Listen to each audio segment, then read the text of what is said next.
Планируется ли создать программный подход по капитальному ремонту социальных учреждений? Когда и где в регионе появятся вытрезвители? Долго ли ждать открытия санатория Серегова?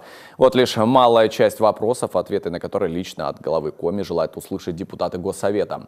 Задать их будет возможность во время слушания традиционного ежегодного доклада Сергея Гапликова о результатах деятельности правительства за этот год.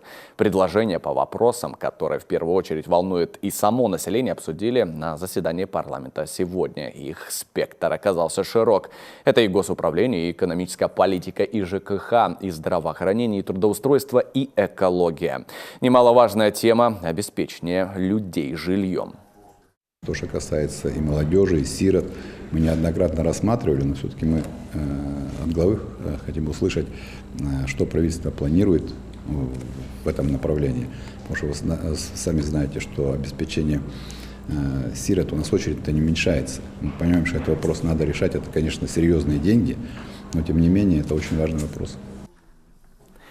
Особое внимание депутаты планируют уделить теме финансового оздоровления Коми авиатранса. Для населения удобно, что есть малая авиация, и она, несомненно, должна развиваться, расширяя свою географию. Тем временем